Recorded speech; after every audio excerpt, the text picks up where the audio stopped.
1 cup வெல்லம் எடுத்திருக்கேன். அதாவது உங்கள் மாவுக்கு தகுந்தபடி அளவு எடுத்துக்கோங்க. இப்போ ஒரு பாத்திரத்தில் போட்டுடலாம். போட்டாச்சு, ஸ்டவ்வை பற்ற வச்சாச்சு. இதில் சும்மா கொஞ்சமாக அப்படி ஒரு 2 டேபிள் ஸ்பூன் அளவு தண்ணி ஊற்றுங்க. ஊற்றி நல்லா தீய சிம்மில் வச்சு இப்படி இந்த வெல்லம் கரையணும். அவ்வளோதான் பக்குவம். கரையுது பாருங்கள், எவ்வளோ கரைஞ்சிருச்சு பாருங்கள். இன்னும் லைட்டாக கொஞ்சம் தான் கரைய வேண்டியது இருக்குது. கரைஞ்சோடனே இதை நம்ம வடிகட்டிடலாம். இப்போ இதில் கொஞ்சம் ஏலக்காவும் சுக்கும் நான் தட்டி வச்சுருக்கேன். அந்த பொடி போட்டு ஒரு கலந்துருவோம். எதுக்காக வடிகட்டுறோம்னா அதில் மண் தூசி இருக்கும், அதுக்காக.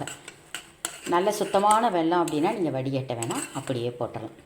அவ்வளோதாங்க, கரைஞ்சிருச்சுங்க. இப்போ வடிகட்டி நல்லா ஆற வச்சிடலாம். ஏன்னா மாவில் ஊற்றும்போது சூடாக ஊற்றக்கூடாது. இப்போ வடிகட்டிடுவோம். நல்லா வடிகட்டிடலாம்.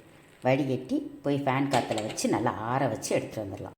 இப்போ போய் ஆற வச்சுட்டு வந்துடலாம். இப்போ உங்களுக்கு தேவையான மாவளவு கொஞ்சமாக எடுத்துக்கோங்க. இதில் இந்த ஆறின பாவை எடுத்து ஊற்றிடலாம். இப்போ ஊற்றலாம், பார்த்துக்கோங்க, தேவையான அளவு ஊற்றிக்கோங்க. ரொம்ப இருந்தால் பிடிக்கும், வராது. அதிகமாக இனிப்பு இருந்தால் பிடிக்கும், அந்த பணியாரக்கல்லில் பிடிக்கும். இதை நல்லா இப்போ கலந்துக்கலாம். அவ்வளோதாங்க, கலந்தாச்சுங்க.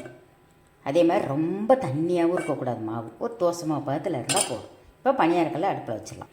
இந்த மாவை நம்ம ஒரு டம்ளரில் ஊற்றிக்கலாம். கரண்டியில் எடுத்து கொஞ்சம் கொஞ்சமாக ஊற்றுறத விட இந்த மாதிரி ஒரு டம்ளரில் ஊற்றிக்கிட்டோம்னா ஈஸியாக இருக்கும் பணியாரம் ஊற்றும்போது. அவ்வளோதாங்க. இப்போ எடுத்து நம்ம பணியாரக்கல்ல ஊற்றிடலாம். இப்போ எண்ணெய் ஊற்றியாச்சு. இப்போ உங்களுக்கு கொஞ்சமாக, அதாவது முக்கால் ஃபுல்லாக ஊற்றிடக்கூடாது, முக்கால் குழி ஊற்றணும்.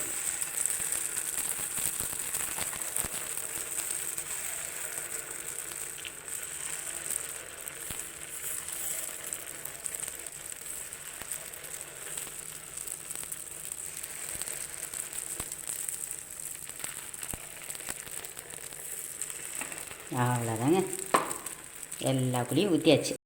ஒரு 2 நிமிஷம் அப்படி மூடி வச்சிருங்க. இப்போது திறந்துடலாம். வாவ்,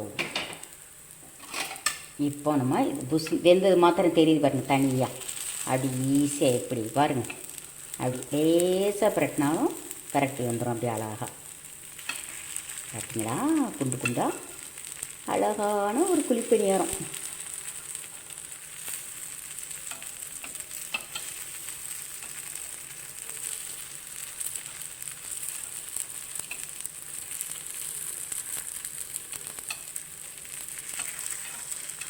நிறையா குழி ஃபுல்லாக ஊற்றிடக்கூடாது.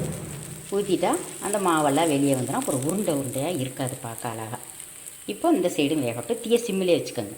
இப்போ பணியாரம் எல்லாமே வெந்துருச்சுங்க. பார்த்தீங்களா எவ்வளோ அழகாக உருண்டையாக, பார்க்கும்போதே இவ்வளோ அழகாக. எப்போவுமே உங்களுக்கு சாப்பிடும் போல் எச்சு கூருமே. இதே மாதிரி நான் சொன்ன அளவுகளோட கரெக்டாக மாவு அரைச்சி இந்த மாதிரி வெள்ளைப்பாவு காய்ச்சி நீங்கள் செஞ்சு சாப்பிட்டு பாருங்கள். ஈவினிங் ஸ்நாக்ஸாகவும் சாப்பிட்லாம், டிஃபனாகவும் சாப்பிட்லாம். அவ்வளோ டேஸ்ட்டாக இருக்கும். குழந்தைய ஸ்கூல் விட்டு வந்தால் இந்த மாதிரி கூட செஞ்சு கொடுங்க. அவ்வளோதான், நல்லா விரும்பி சாப்பிடுவாங்க. இது மதுரையெல்லாம் பார்த்திங்கன்னா எல்லா இடங்கள் ரோட்டு கடையில் எல்லாம் விற்கும். அங்கெல்லாம் அந்த பணியாரம் ரொம்ப ஃபேமஸுங்க. அவ்வளோ டேஸ்ட்டாக இருக்கும். இதே மாதிரி நீங்களும் செஞ்சு பார்த்துட்டு, ட்ரை பண்ணி செஞ்சு பார்த்துட்டு அதுக்கப்புறம் எப்படி வந்தது என்னன்னு எனக்கு கமெண்ட்ஸில் நீங்கள் எழுதுங்க. தேங்க்யூ.